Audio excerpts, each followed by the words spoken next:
All right, so as Megan said, I'm Tim Regal. I am leading the division that is tasked with setting up and implementing the teacher incentive allotment, which I know a lot of you all were following during the legislative session.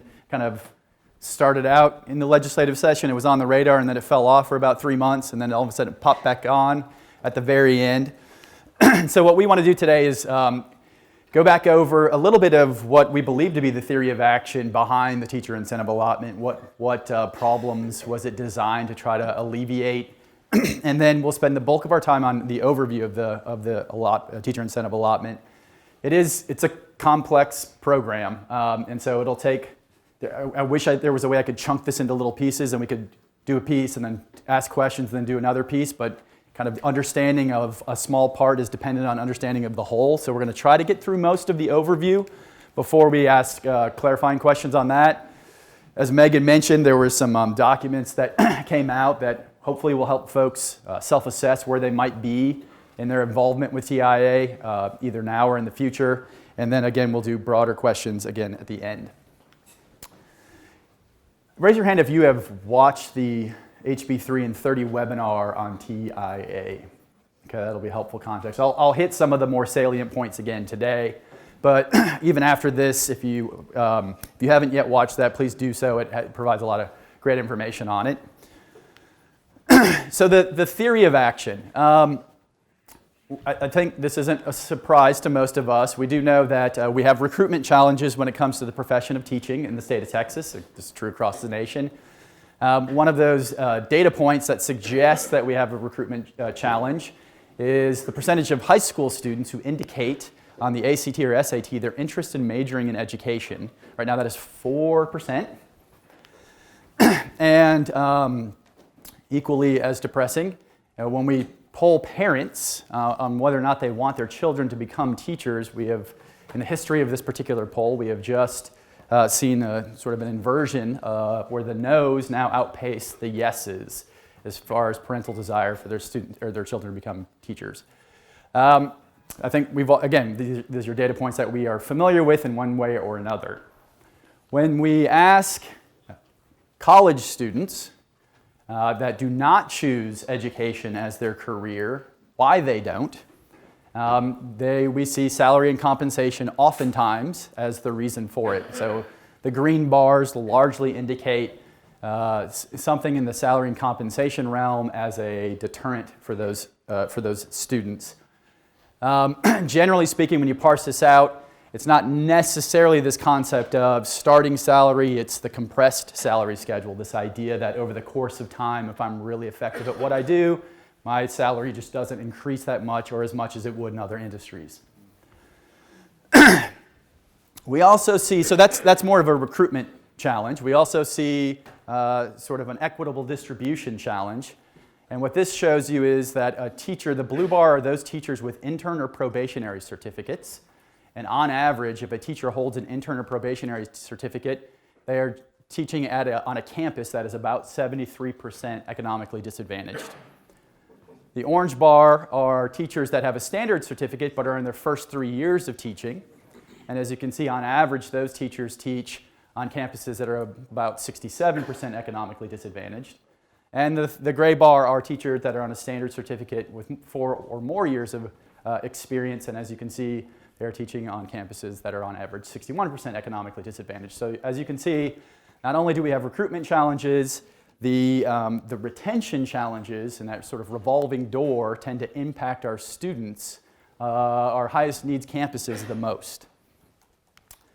So all of this went into the Select Committee on School Finance's consideration when they pitched the idea for the teacher incentive allotment to the legislature. And I'll give everybody a minute to read this. So as you can see, the motivation based off of this quote anyway is it was largely recruitment and retention, but also equitable distribution.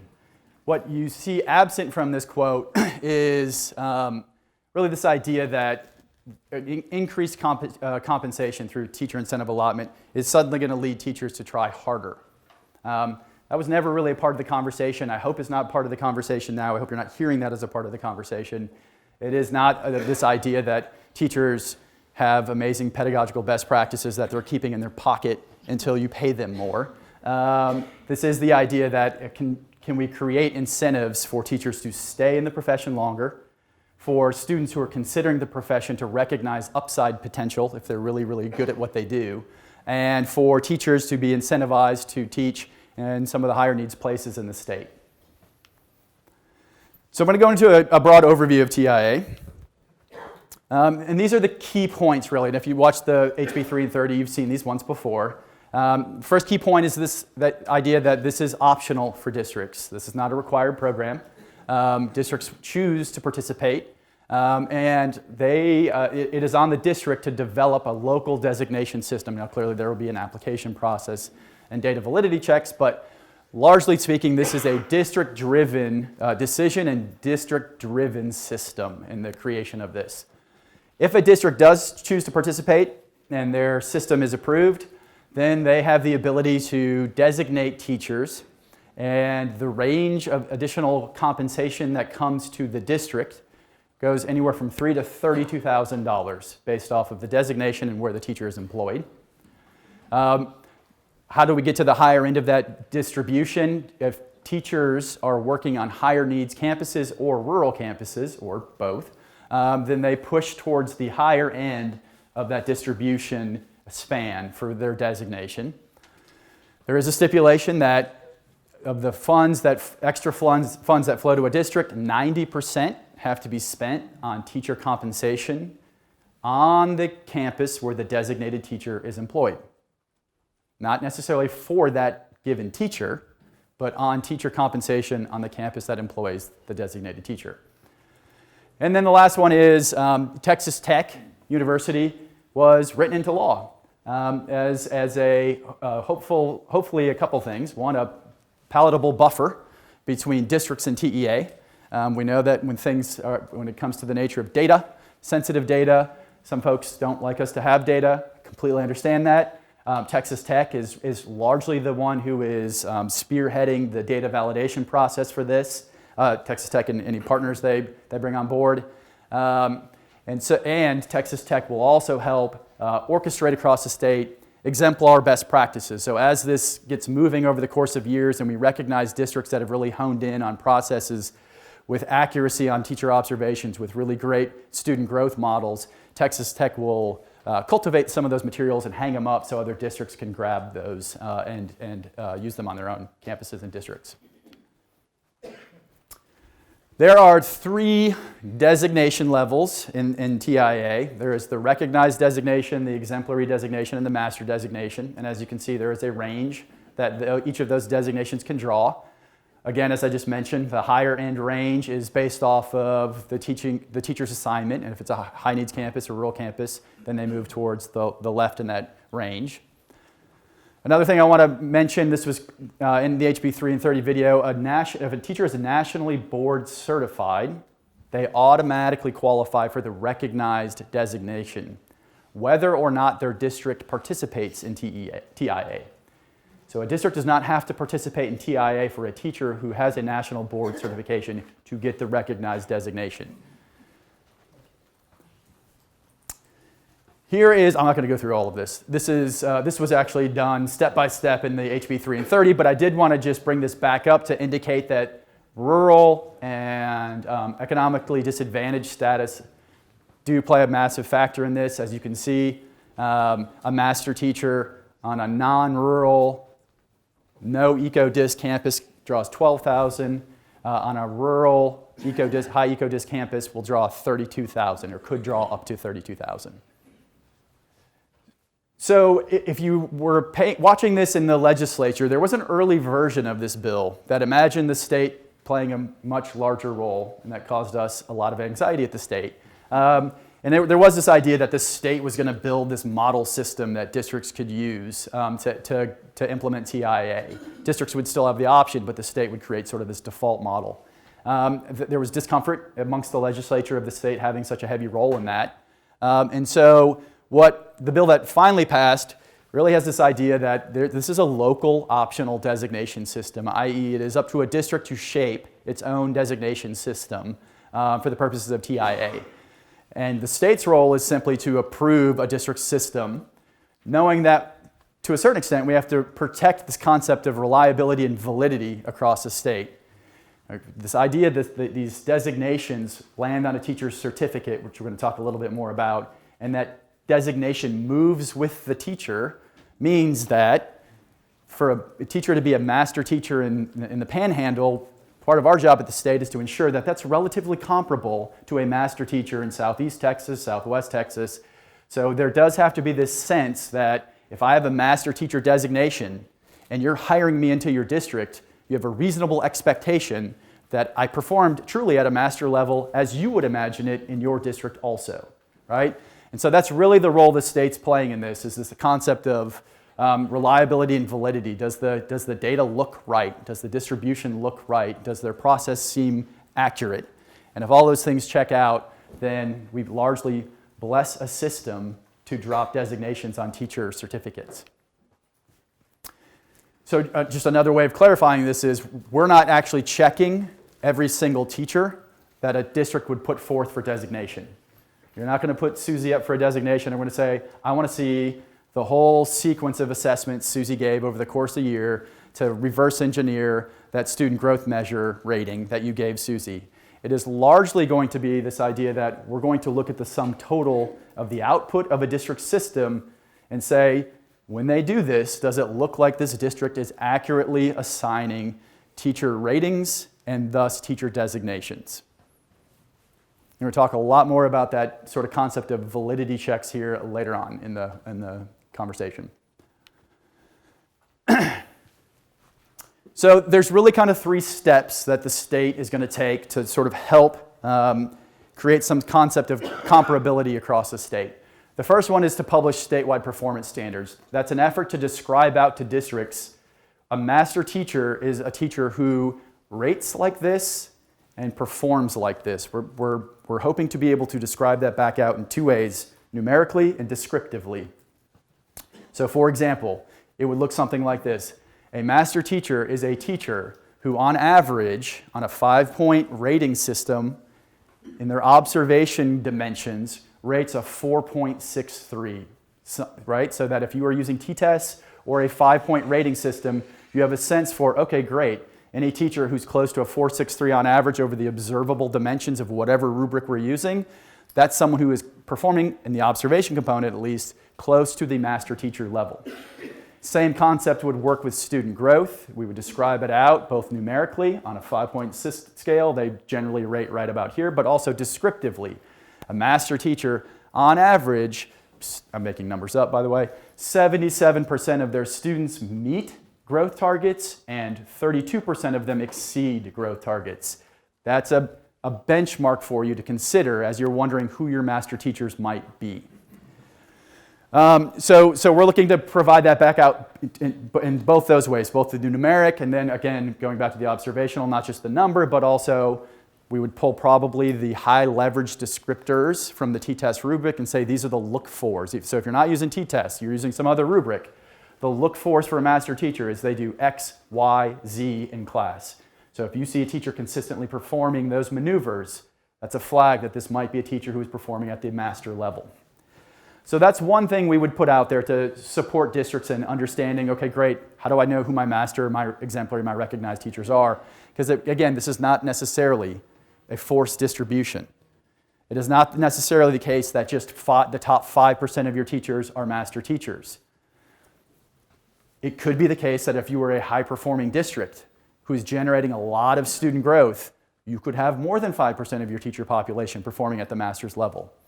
The flip side to that could be if you were a district who is not generating average student growth compared to the rest of the state, you might have less than 5% of your teachers performing at the master level. So that's why this concept of forced distribution is it's a decent rule of thumb, and it is something that we will look at in our validity check, but it is not necessarily true because there are justifiable reasons for your teaching workforce to be above or below the state average. Another part of this is we'll look qualitatively at what your designation system is going to be, right? What rubric are you using? Do we have a reason to believe that the rubric is a well-crafted or vetted rubric? Obviously, t-test rubric we hope is well-crafted because it's ours. but also these off-the-shelf rubrics that folks use quite a lot. NIET TAP rubric, the Marzano or Danielson rubrics. We know that those are sort of well-vetted rubrics that exist out there. Largely speaking, any district-created rubric that sort of adheres to the standards in Chapter 149 of Administrative Code. There's not a whole lot of things for us to look for in our observational dimensions, and so we can't imagine there's tons of variability there. But we'll have this qualitative review. Are you using a solid rubric? What are you using for student growth for the different teaching assignments? If you're using how far a teacher can kick a soccer ball as your way of rating them on student growth, we're probably going to say, no, you can't move forward. If you're using an SLO process, we'll want to know, okay, great, how do you decide what standard or standards you're going to use as the focal point of that teacher's SLO? Is it a power standard, or is it a inconsequential throwaway standard that is taught in a day? So that descriptive process of this is what we're using, this is how we're measuring student growth for our different assignments, that's what that second bullet's about. Qualitatively, what do you plan on doing? The third bullet is really, okay, great. Now that we've seen that and it looks good, it adheres to best practices, when you actually implement, what data did that process generate? Right? And that's going to be that validity check that largely Texas Tech will interact with. And so when we look at your distribution, does it skew heavily one way or another? Right? Again, do we see 60% of your teachers rating at the recognized or higher level? That's a bad sign. Do we see significant divergence between observation scores and student growth ratings? You have a lot of teachers that are rating a 5 on an SLO process, but only a 2 or 3 in an observation process. That's a signal to tech that our SLO process might not be very rigorous, right? So these are the types of things that'll be done on that second step to just see how well did the data shake out. Is it a distribution where you look at it, you're like, yeah, there feels like there's accuracy there. And we'll go through those specifically as we move through the program.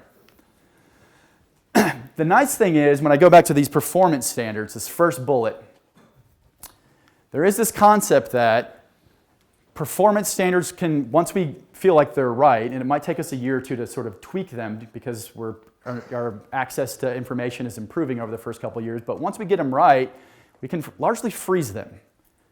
So there is this concept that over the course of time, if just the teaching workforce across the state in total is performing at a higher level, it might actually be the case that in a decade, 50% of our teachers are performing at the recognized level that was set in 2018, 2019, right? And that's kind of what this shows is, the distribution in 1819 is such, but if all the things we do across the state actually leads to an aggregate improvement in a teacher's impact on student learning over the course of a decade, it is very reasonable that we would have a higher percentage of teachers meeting the master designation, the exemplary, and the recognized designation. And that is completely allowable under this system, right? That was written into the language of the bill, that it has to be mathematically feasible for all teachers to perform. So one thing we will not do on an annual basis is reset the performance standards based off of a fixed distribution. So we won't, 5 years, everybody gets better. We're not going to hit reset and say, sorry, those of you who got over the line, we're recutting the lines, and now you're back on the outside.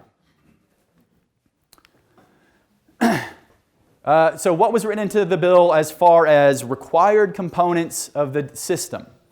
Teacher observation and student performance.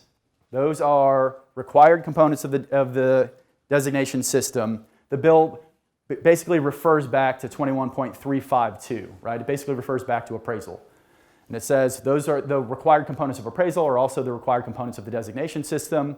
And as you all know in Rule, for quite a while, we have indicated that as sort of the observation component of a teacher teaching, and then the teacher's impact on student performance, which is largely student growth, right? How students respond over the course of time to that teacher's instruction. There is the option for districts to add in additional considerations, okay? So it could be the case that a district could say, that's great, we know we have to have those, but for our culture and our context, in order to be eligible potentially for a designation, you have to be willing to be a mentor, or that you have to have certain results on student surveys, All right, so it is up to a district. If they want to layer in additional components, they can do that. Teacher observation is relatively straightforward. You can choose what rubric you would use for the teacher observation system. We'll look at it, but obviously we hope that it is a valid rubric. If it's off the shelf, we'll indicate right away in rule what are kind of pre-approved rubrics. But if it's a district created, we'll also describe what it is we'll look for in a district created rubric so that you could self-assess in advance and know whether or not it's going to meet that criteria.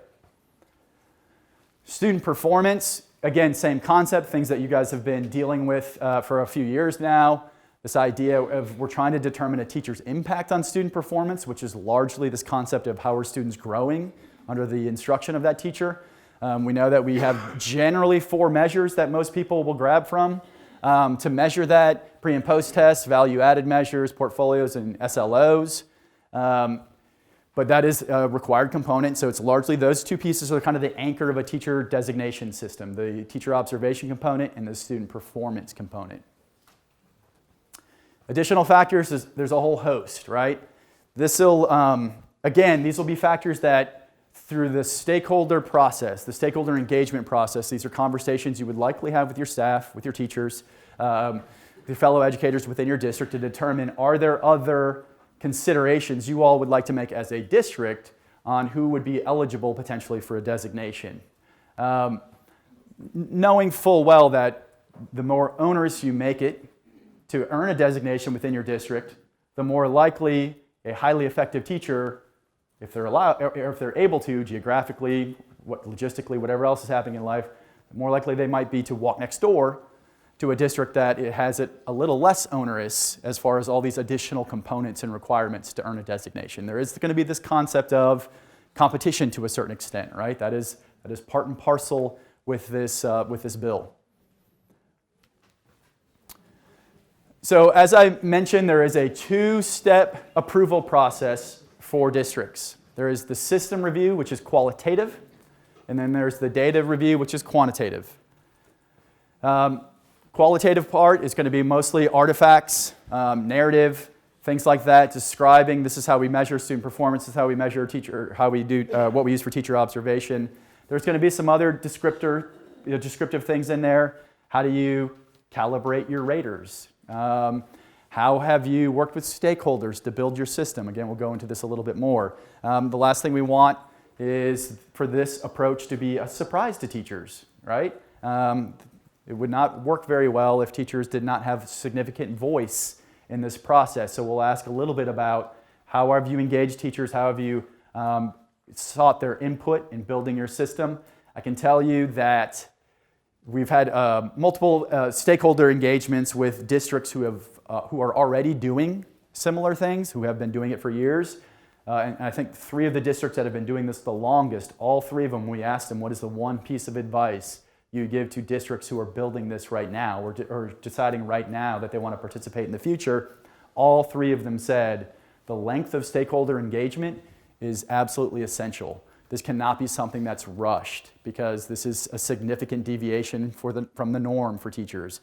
And if there is not a lengthy stakeholder process where their voice is heard, where they are part of the build-out, and where you have teachers articulating back to other teachers what you all have decided and why, then there's just a lack of buy-in, and ultimately the system fails or it's in danger of failing. So that's all going to be a part of the system review. The data review, like I mentioned, is looking at student performance measures and teacher observations and in multiple ways just so we can get a feel for does this look like an accurate representation of the district's teachers in their performance. So I'll go through this relatively quickly, but because we do have, this tracks well with the components or the parts of the readiness checklist, what we'll discuss here in a minute, and what Megan will send out to you all later. But again, we'll look at the teacher observation section, student performance section, concept of a teacher survey. There will likely be a required, hopefully brief, survey of teachers in the district. to determine whether or not teachers want your district to participate in TIA, right? It's unlikely that this would be an actionable data piece from us. It's not like everything else checks out and your number is below a certain threshold, and thus we would say like your system's denied. It would more than likely just be a piece of feedback and sort of a warning sign that even though your system looks great, just as a heads up, none of your teachers want to do it, right? So red alert, we might need to rectify that as we move forward with this process.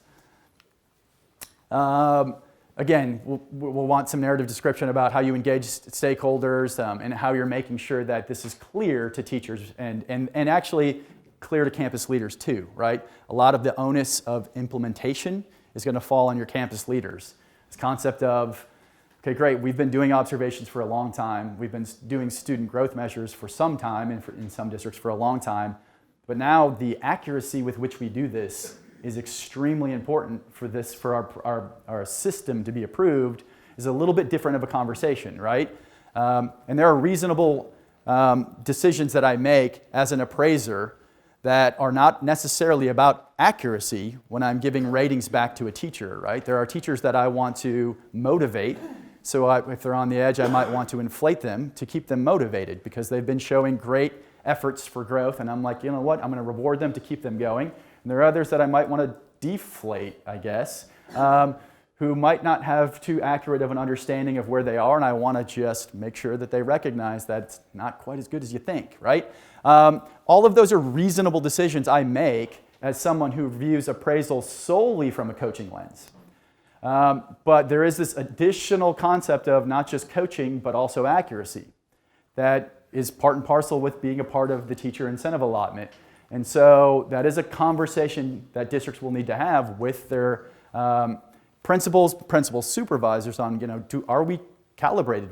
If I was to send 3 principals in to watch the same teacher, would they come out with the same ratings? If the answer is no, that's going to shake out in your data distribution. And we're going to recognize that, you know, like, look, Bob thinks everyone's great, right? And so we can't give you the power to drop designations off of the word of Bob because Bob thinks everyone's really, really good. And we have a calibration problem. Another part of this concept is just what's your initial plan for how the funds will be used. Now, again, this is something that's informational for us. Your perspective on how you want to use those funds will probably evolve over time. I will be honest, in the districts that have been paying out strategic compensation for some time, they have a much more nuanced version or vision of it at this point. And they might have gone in with this idea of just flowing straight to the teachers, the designated teacher, all the money. Then, over the course of time, things crop up like, well, wait a second, what about the aides who support designated teachers in those classrooms? What about the pull-out teachers who support designated teachers in the classroom? Do we need to take all of that into consideration to think about how these funds touch all of those who potentially do contribute to the success of our designated educators and not just a direct flow right to the teacher with the designation? So we'll ask a little bit about, what are your initial plans with this, knowing full well that that will evolve over time, and that's absolutely fine. Data review process. So just from a timeline perspective, we're going to get deeper into timelines.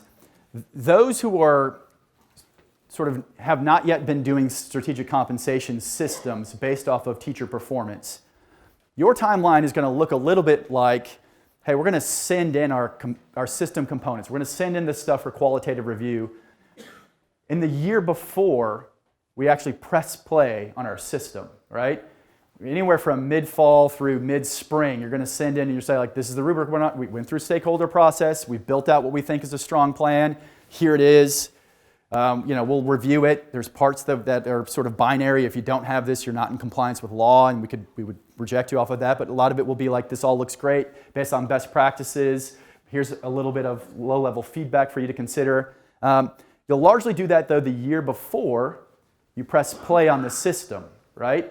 Because you probably don't want to press play and implement a system for a full year generating data off of this process when you haven't even submitted the process to us for review first, right? That would be a high-risk proposition. Not that we think we're going to have a high rejection rate. We don't.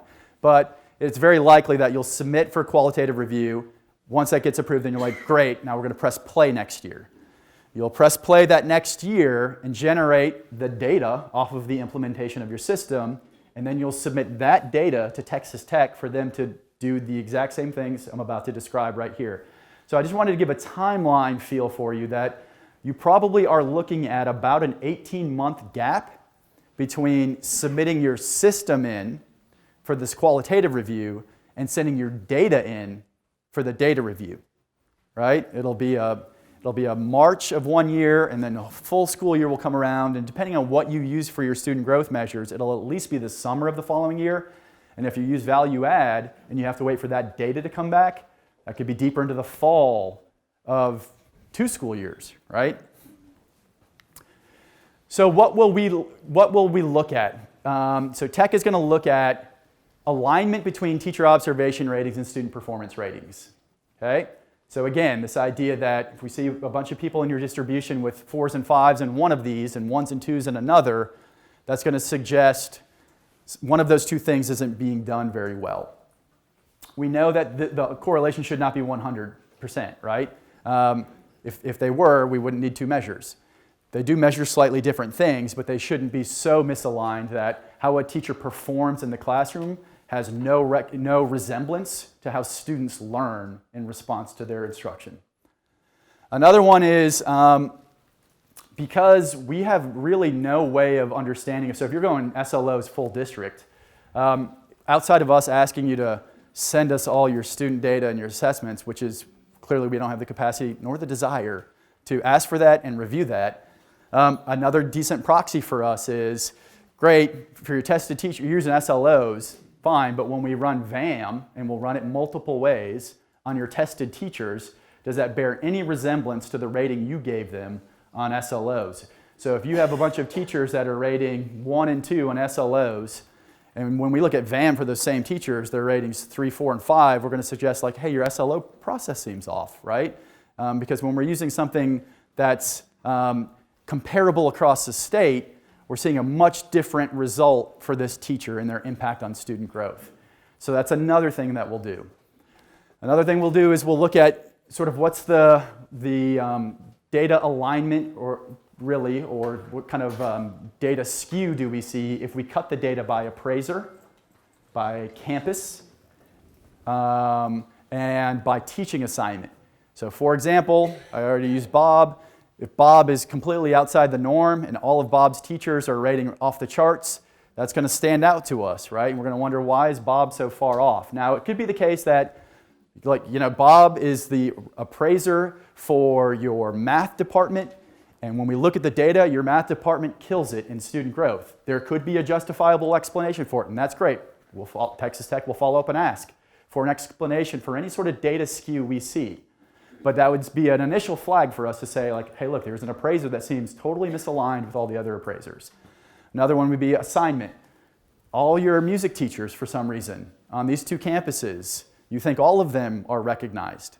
Is there a reason for that? You might come back and say, yeah, those are our music magnets, right? And here's all of our UIL trophies, and we're awesome at music, in which case Texas Tech might be like, makes sense then. Maybe you really do have some really great music teachers in a way that wouldn't fit normal distribution. That's great. And campus-wide too, right? I mean, here's a campus that, again, stands out either one way or another from the rest of the district distribution. Is there a reason for it? When we put that campus up against other measures, D2A, D2B, whatever it might be, does it look like this is a high-performing campus and thus justifies slightly different ratings than the rest of the district distribution? What I do want to hit is this idea that no one of these, this will largely have to be holistic, right? I mean, because one, we don't want to draw a hard line and just say, like, if you're 0.01 on the other side of this line, too bad. Because that suggests a level of certainty that doesn't exist with any of this, right? We're going to look at this holistically and say, like, look, I know it sounds very colloquial, but when we look at this data in total, does it look like the district is relatively accurate in assigning observation and student growth ratings to their teachers? And if the answer is like, yes, it looks like they're relatively accurate. No one's going to be 100% accurate across the board, but it looks like they're relatively accurate, then that's the type of thing that would trigger an approval so that that district would have a system that would be approved, and thus they can start handing out designations in accordance with what they put forth to us.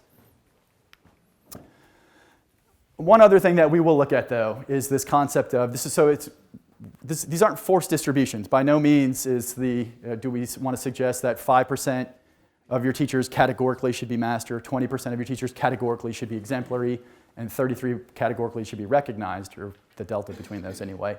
But we will just do just a quick also check on, here's a district that put forth, again, 40% of their teachers for recognized. When we look at certain other data that's more stable and comparable across the state, does there seem to be a justification for that district thinking that they have a higher percentage of their teaching population performing at a higher level than state average? And if there is, great. If they're not, that's a flag that, again, there's inflation probably creeping into the district's approach. Fees and reimbursements. So it is written into rule that districts will pay a fee for their application and a fee. Well, it's written in rule that fees are to be collected and also reimbursed.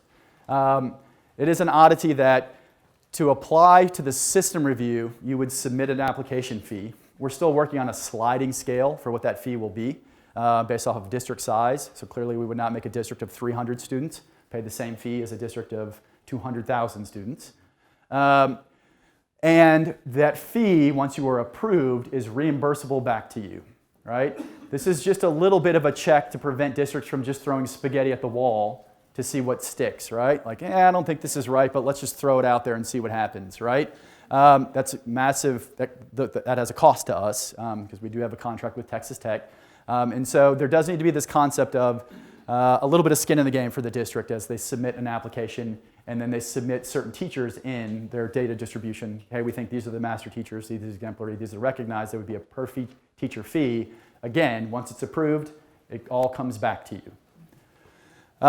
It's also in law that if a district wants to support teachers in the pursuit of their national board certification, and I don't know what that fee is at this point, $1,800, $1,900 or so, that is also reimbursable to the district and teacher, right? So if a district says, teachers, we want to make it easy for you to go after national board certification so you can earn that recognized designation, we'll cover the cost of your fees.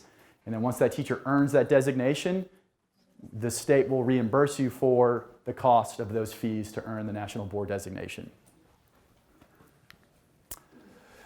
What supports are available to districts for this? Obviously, we have a website, well, not obviously because this doesn't exist yet, but we are building a website that will it'll be a one-stop shop for TIA.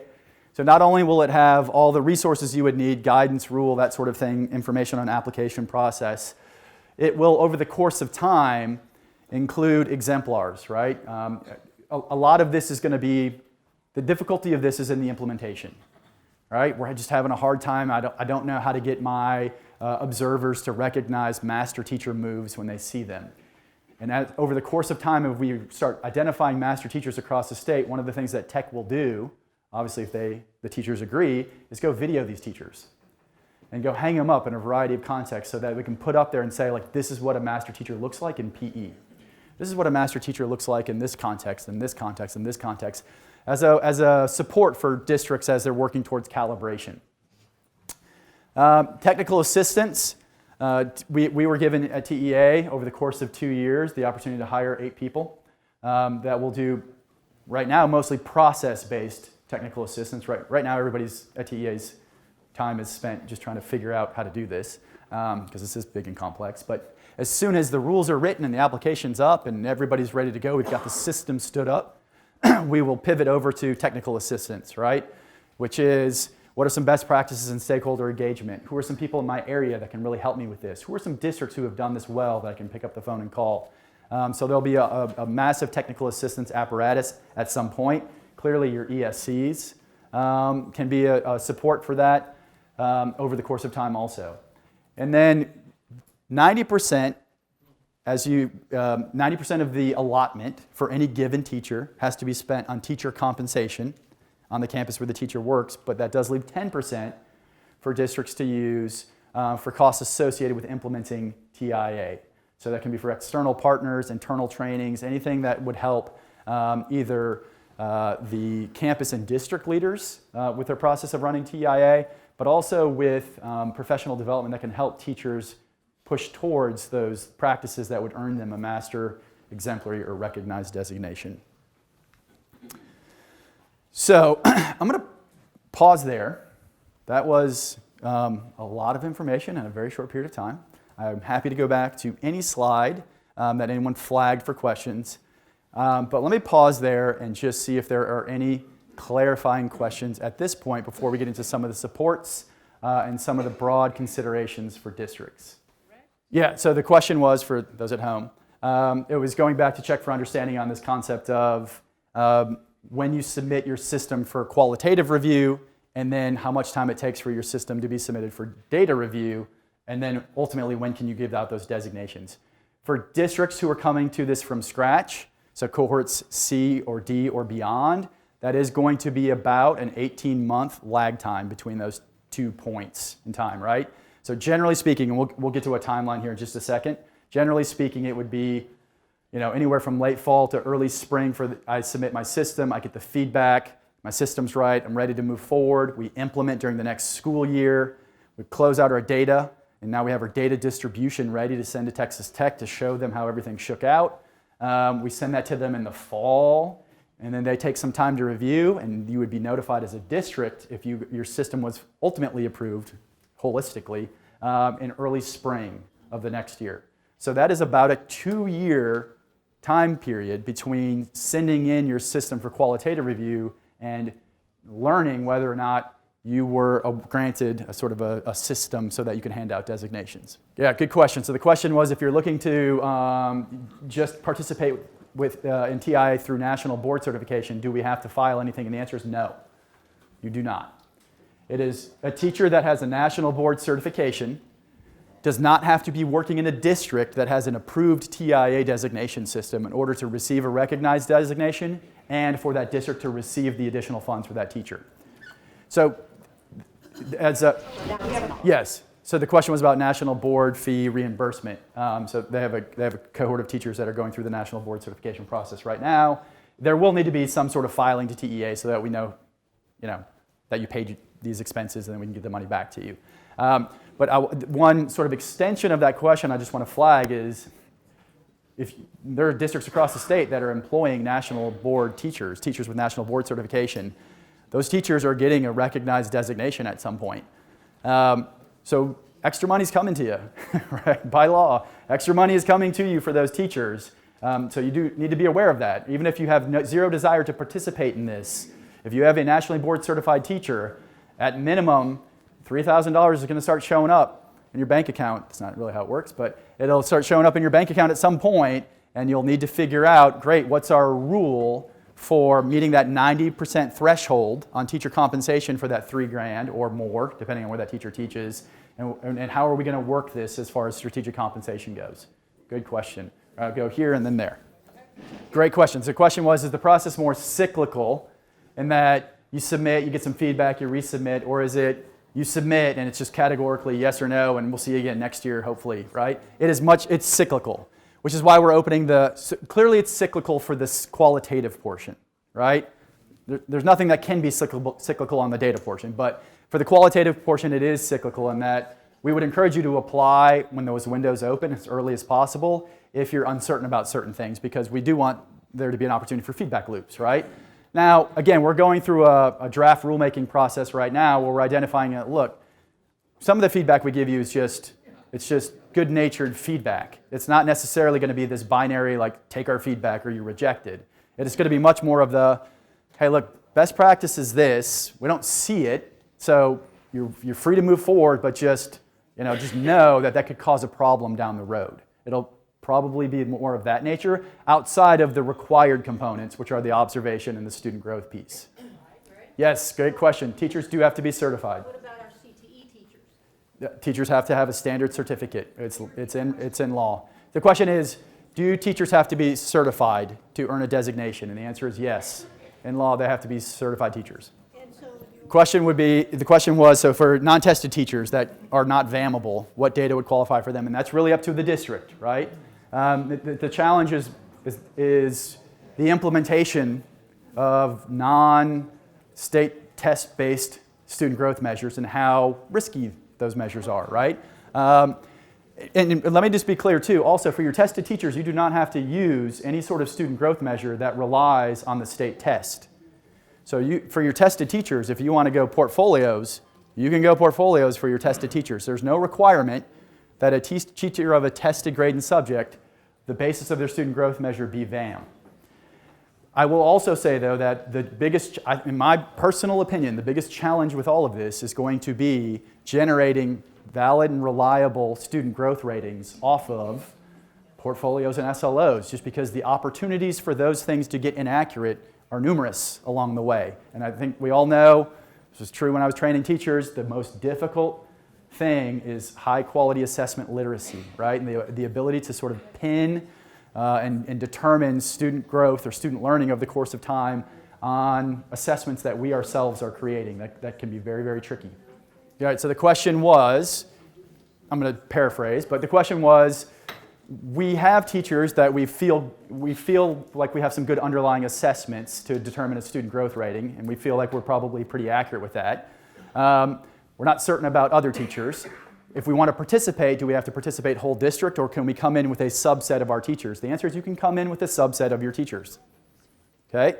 And in full transparency, we have many districts who have been doing strategic compensation either through like the TAP model or something like that, that are probably ready to come in right now with their tested teachers and would recognize that they aren't too comfortable with accuracy in student growth ratings for their non-tested teachers, so they will likely start with just their tested teachers.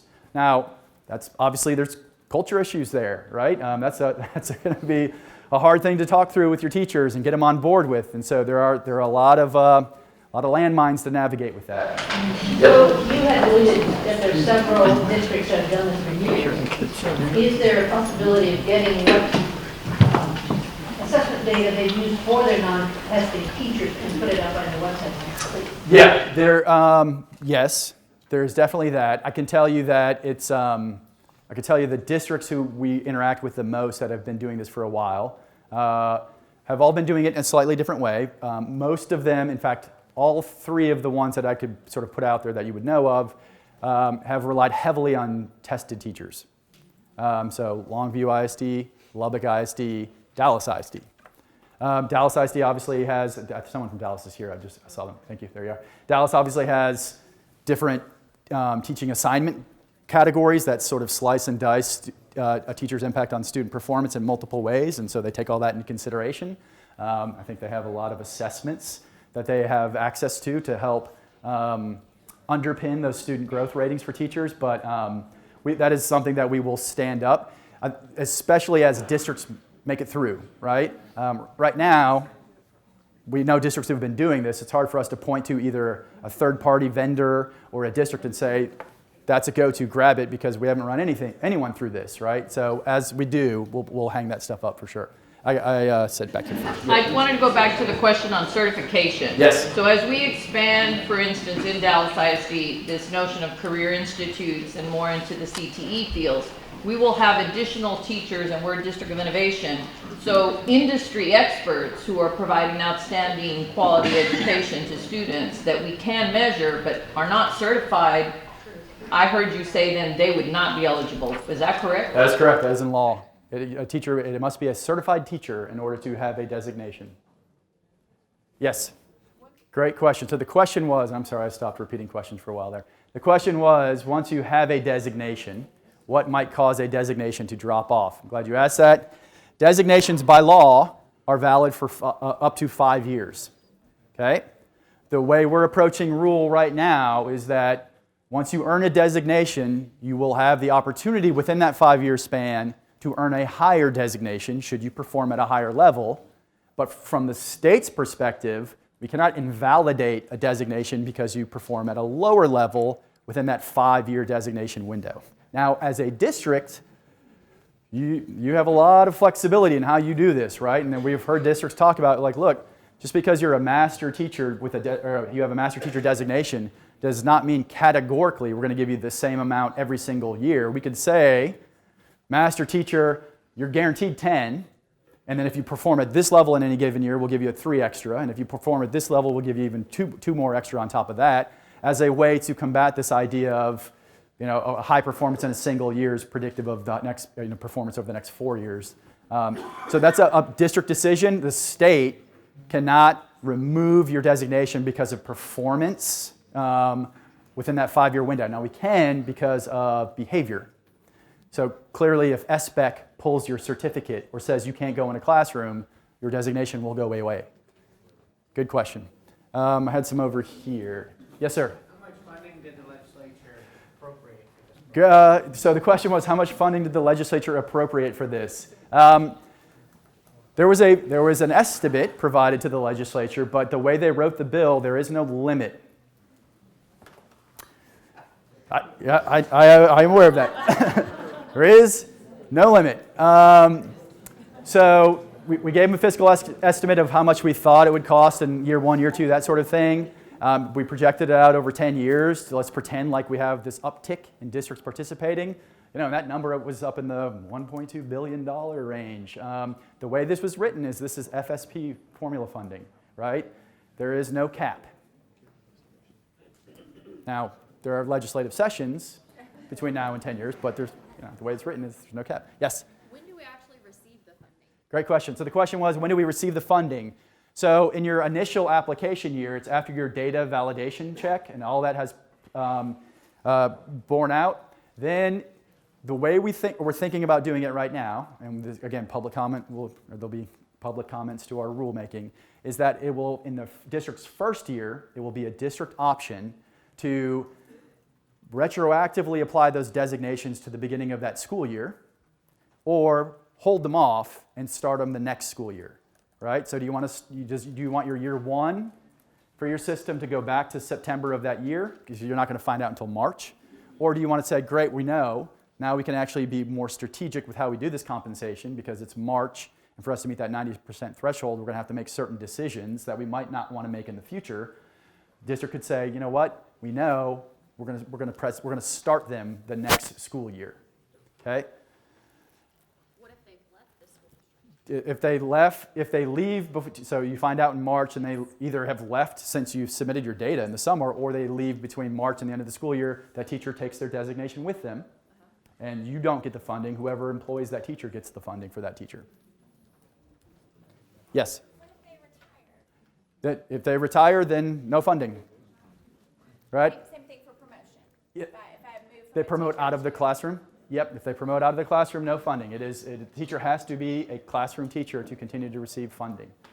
I would come here and then there. Yes? So if they leave and go to a different district, or even if they switch campuses within your district between March when you submit the data and if you decide to wait to designate the next year, is the funding now based on next year? Their multiplier funding, which is based on the campus they teach at. Yeah, funding will always be based on where's the teacher, when the funding calculation is made, where's the teacher teaching at that moment. So if you choose to wait to designate next year, then we wait to get the money until next year. 100%.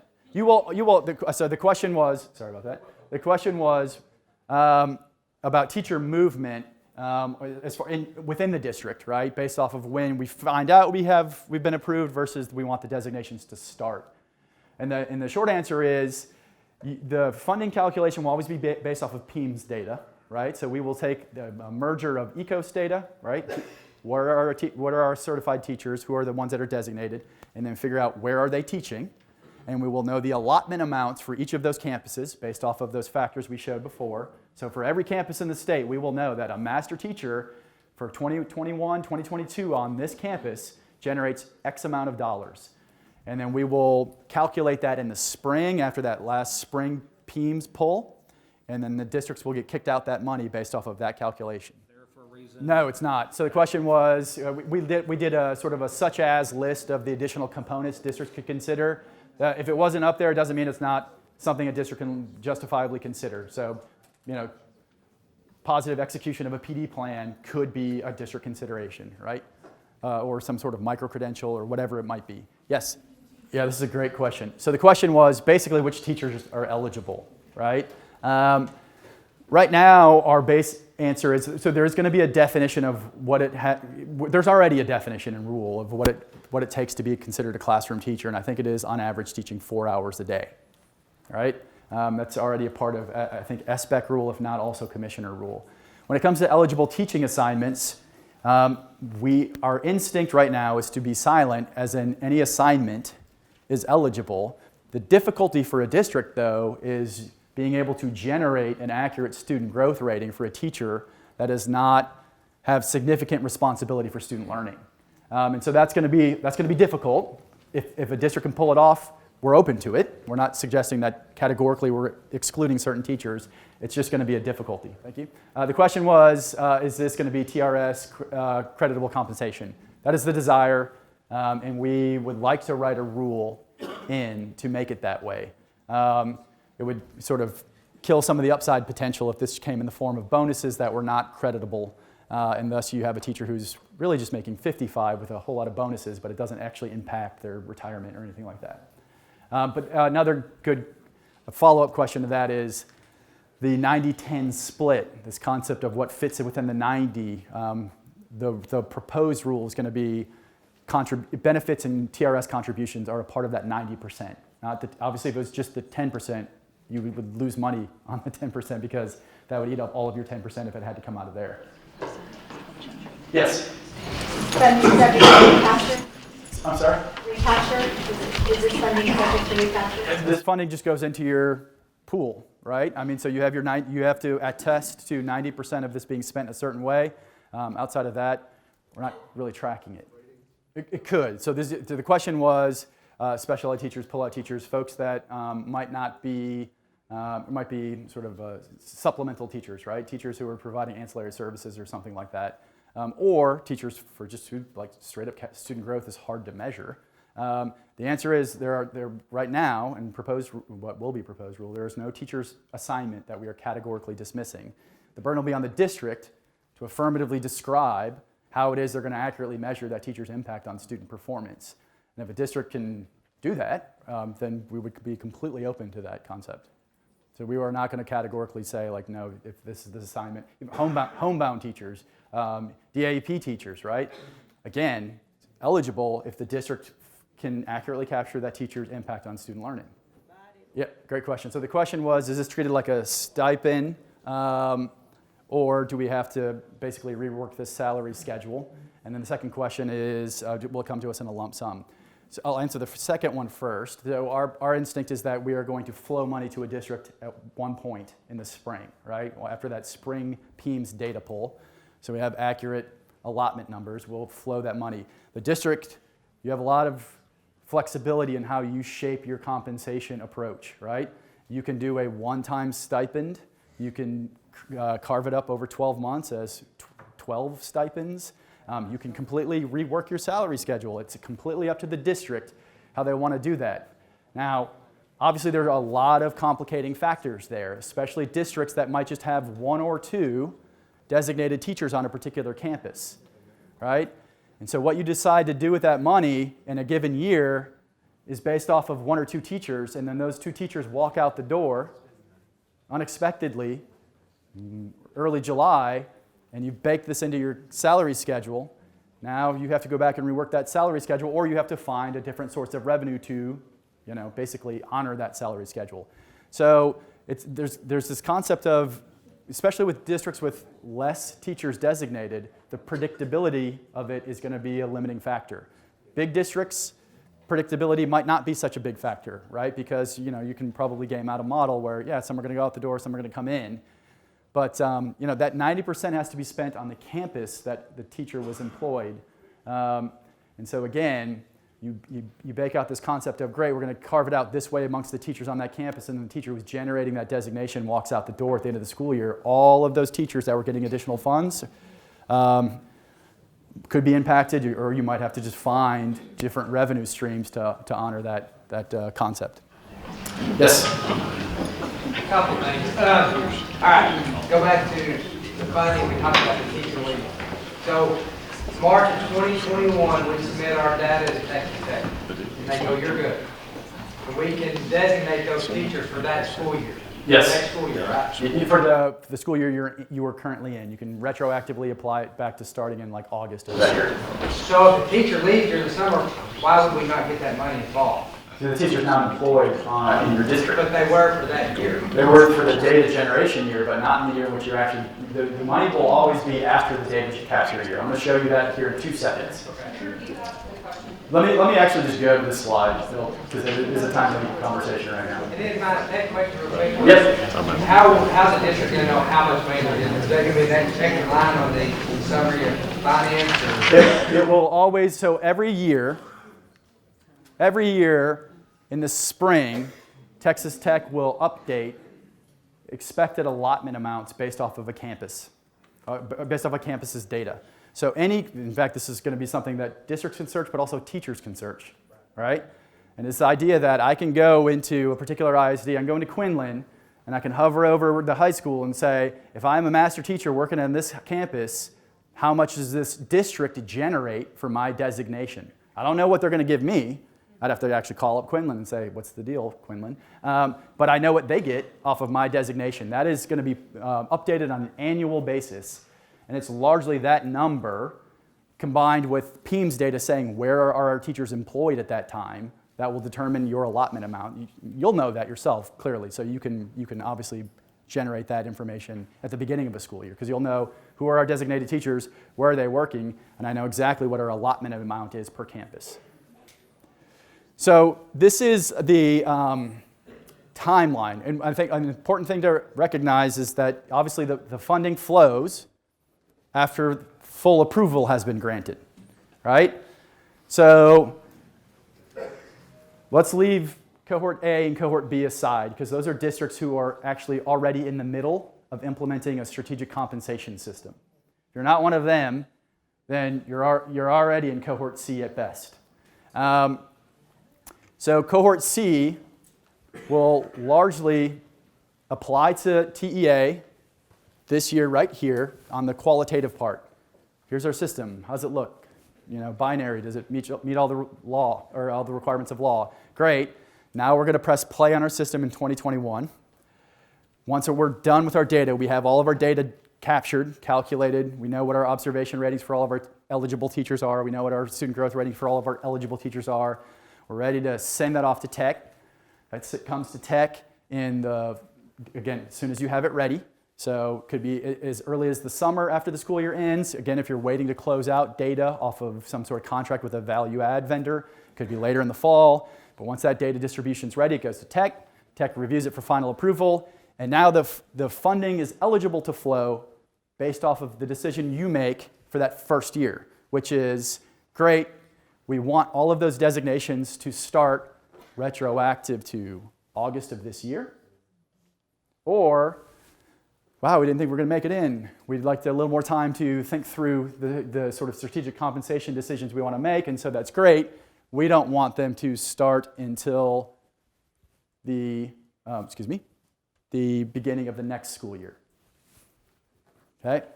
Now, to a few questions, your allotment amount, the amount that's coming to you, is based off of who are your designated teachers, where are they teaching at the moment we pull the data, largely, in the spring.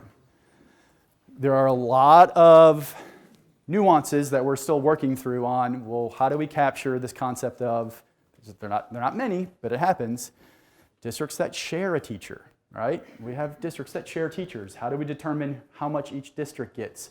We have teachers that split time between multiple campuses. How do we determine how much that teacher generates? We have teachers who ostensibly teach at 0 enrollment campuses. How do we decide how much how much money that teacher generates? So all these are things that we're working through. We have preliminary answers. You'll have full opportunity to respond to them in public comment. But those are some nuances. But largely speaking, Jane is a master teacher. She's teaching on this campus during 2021 school year.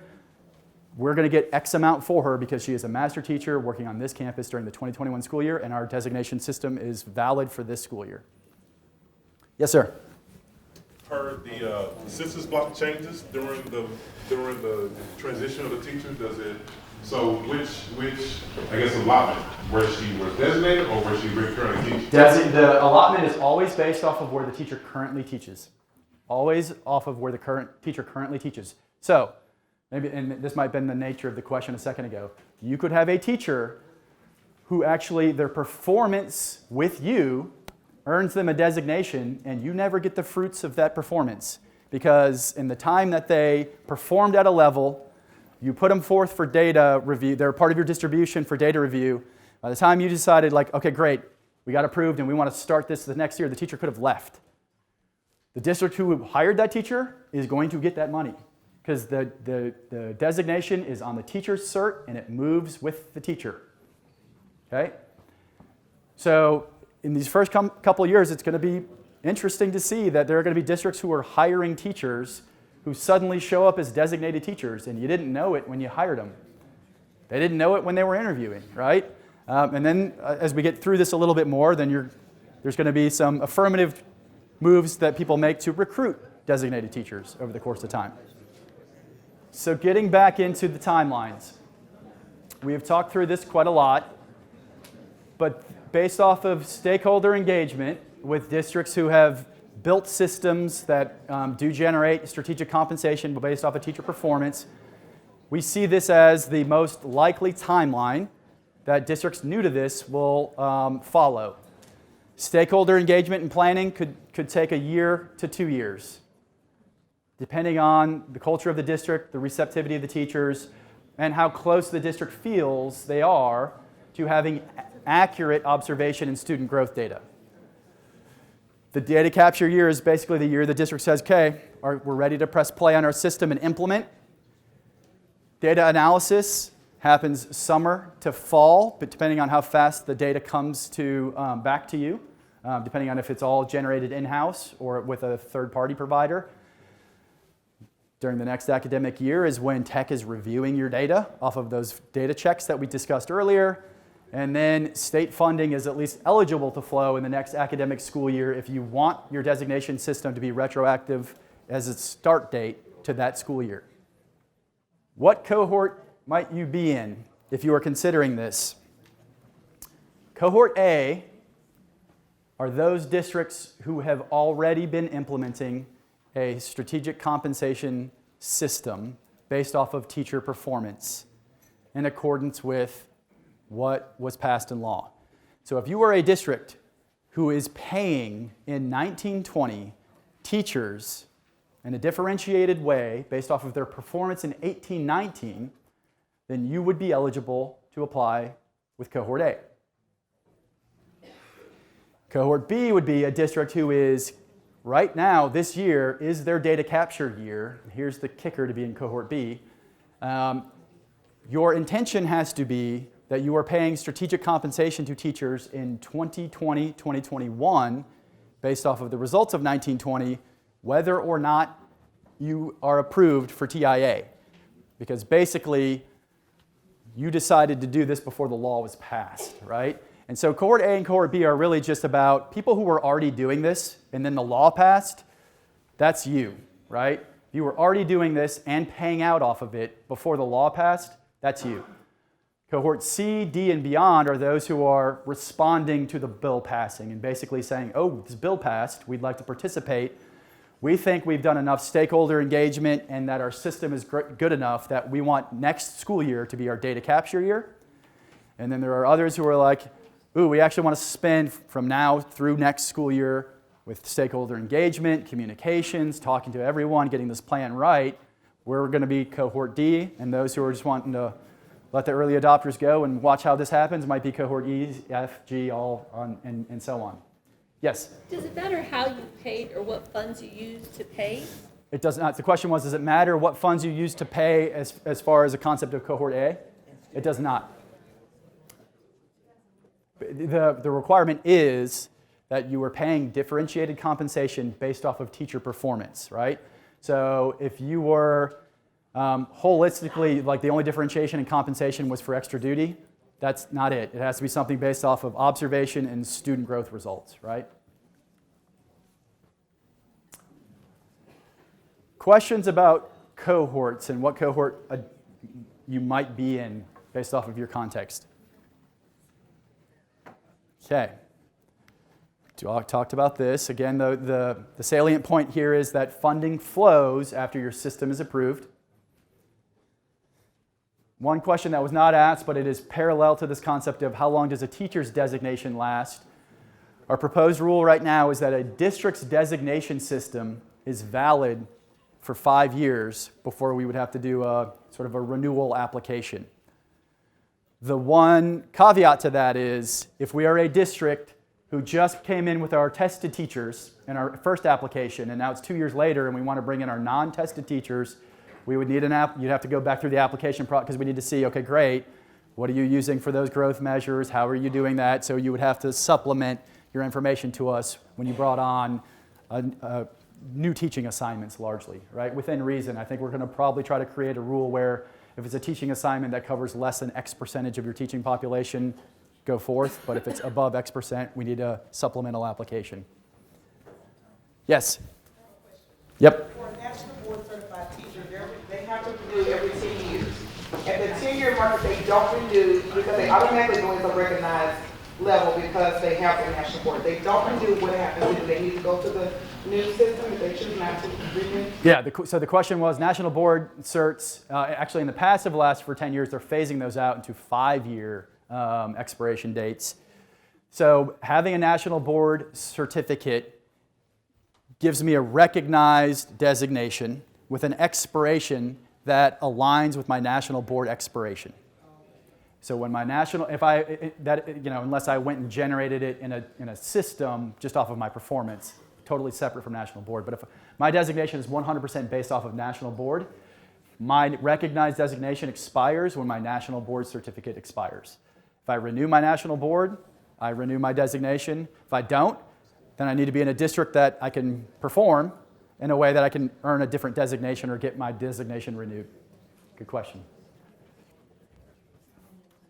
How are we all going to track national board? Good question was, how are we going to track national board directly from national board? So if they haven't updated their information in national board, how do we? The question is if they haven't updated their information in national board, how would we? We're working with national board right now to see how accurate their data is and what kind of, we suspect that much. Can we identify all of these teachers? So we're working with them to see like what data elements they actually capture so that we can match. Yeah. Readiness checklist. So this is one of the pieces of information. I believe a TAA went out on Thursday. Is that an accurate statement? I think so. Okay. I think there are multiple links in that TAA that take you to a couple things. One is some overviews of those cohorts. So districts that are interested in pursuing this can get a feel for what cohort they would likely belong to. Another one was what we were calling a readiness checklist. The readiness checklist looks something like this. It just has, for sort of every broad bucket move a district would make, it's both plan, inform, and implement a teacher incentive allotment system. What are the success criteria, or what are the best practices within that bucket? This is not a preview of what your application will be. This is just a tool for districts to look at to say, like, I don't even know where to start. What are the moves you make to both build a strong system, but more importantly, sustain a strong system, right? Because I think the biggest danger to TIA is that systems get approved early on, and 3 years in, teachers look around and say, this is all a sham, right? I teach with that dude, and I know he's no good, and he's walking around with a master designation. I have no faith in this. That's what causes it all to collapse, right? And so what's happening on these readiness checklists are just those best practices that allow for teachers to be bought in, aware, for processes to be as accurate as possible. We know that we're never 100% fully accurate. There's a lot of variables in education, but accurate as possible, and that hopefully teachers view as a fair and accurate process moving forward. Because again, that stickiness of this is really important so that we can get to the $1.2 billion payout in 10 years. So this is what the readiness checklist is. It's just for those who are in cohorts A or B, it's a little bit of a self-assessment to see did we actually do these things. For those who are in C, D, and beyond, it's a bit of a jumping off place to think through what are some of the considerations we need to make in getting started here. It is also the organizing principle for how we will generally sort of try to structure technical assistance across the state. So a district that is feeling less secure about a particular bucket, say inter-rater reliability amongst observers within the district, right? We will organize on the website what are some go-to places or some go-to partners that can support you with inter-rater reliability, right? How do you get all of your raters on the same page when they walk into a classroom and see the key moves that master teachers make? Letter of intent. We are also opening up a letter of intent on January 24th. We are asking as much participation as humanly possible in this letter of intent. It will be short, 10 minutes or less. It is to help us know, do we have 700 districts coming in cohort C, or do we have 7 districts coming in cohort C? Clearly, if it's either of those two things, we need to know so we can pivot appropriately. So we would ask all districts to fill this out. If you are intending to be a part of a particular cohort, it is not binding, right? If you decide that on the LOI you put in cohort C and you decided we're going to wait till cohort E, that's great. Nothing's going to stop you, but it does give us a feel for, 1, what's the volume we should expect, but also 2, what are people doing right now? What are they using for their rubrics? What are they using for their student growth measures? So that we can organize our technical assistance accordingly, right? Clearly, we would want to go all in on portfolios as the student growth measure, and when our LOIs come back and say no one plans on using portfolios as a student growth measure. So it is very helpful for us to identify, 1, which districts we should reach out to start providing technical assistance to, and how we can organize our own support across the state. All right, so that is the extent of the technical information. A couple things I do want to reiterate. One is that it's come up a few times, but when it comes to how we shape compensation in our district, that is entirely up to the district. We are going to be very, very hands-off at TEA outside of attesting to 90% was spent this way. We're going to be hands-off as far as requirements go. We'll be as hands-on as you want as far as feedback goes, but at the end of the day, this was designed in such a way that districts get to shape their compensation responses to this and what best fits the district desire, the district needs, the district culture. Okay? That is what is probably the one of the more interesting stakeholder engagement pieces you'll have moving forward, right? I mean, there is this concept. We've been doing observation forever, right? That's not a new concept to us. And clearly, we have some conversations about making sure the results of our observations are accurate. And we've been doing student growth for a few years, but the concept has lived for a long time. And again, it's about accuracy. The newness of a lot of this is, for a district of a certain size, we're suddenly going to have a decent amount of money coming to us that, you know, the only real consideration is that 90% is spent on the campus where the teacher's designated. What does that mean we can do with this, right? What does it mean we can do for stipends for hard-to-staff positions? What does it mean we can do for those teachers who are providing supplemental supports to our other teachers? So that's going to be a large part of your stakeholder conversation moving forward. Again, one thing I wanted to just reiterate is that there's not a lot of, in fact, there's minimal rule requirement from us at TEA on how you do this. The other one that I wanted to hit, and I appreciate the question surfacing this does not necessarily, now I know culture and conversations within the district might suggest otherwise, but this does not necessarily have to be the whole district in or the whole district out. Okay? Again, we've seen districts stand up TAP models that had a certain payout structure for teachers of tested grades and subjects and a slightly different payout structure for teachers based off of collective campus efficacy, which is a compensation choice that could be made even under TIA, right? So there's a lot of variables that a district can consider in determining how they want to approach this and how much they want to approach in year 1 versus year 2 versus year 3. And then the last one is, I think we all recognize this, the challenge with this is going to be just in the implementation of your system, right? every district in this room can have the exact same plan. And you guys are all going to generate different data, right? Because this concept of implementation, those who are closest to our teachers, do they recognize highly effective teachers when they're in front of them? And how highly effective teachers impact student learning? Or don't they? And that's largely going to be a big differentiator as to whose system passes the data validity checks and whose doesn't. Any final questions before I turn it back over to Megan? So please reach out. Let me actually make one more plug, Megan, sorry, as you walk up. If you think you're in cohort A or cohort B, and we have not yet talked to you, either myself, Ali Friedlander, or anyone else at TEA, please reach out to us because we want to provide as much immediate process support to those folks as humanly possible. So if you think you are in cohort A or cohort B and we have not talked to you, please reach out to us right now. Obviously, if you think you're going to be in cohort CD, we would still like to talk to you. We would like to provide as much support as you want, but there's a level of urgency with A and B in just identifying those folks because their data is coming in pretty soon.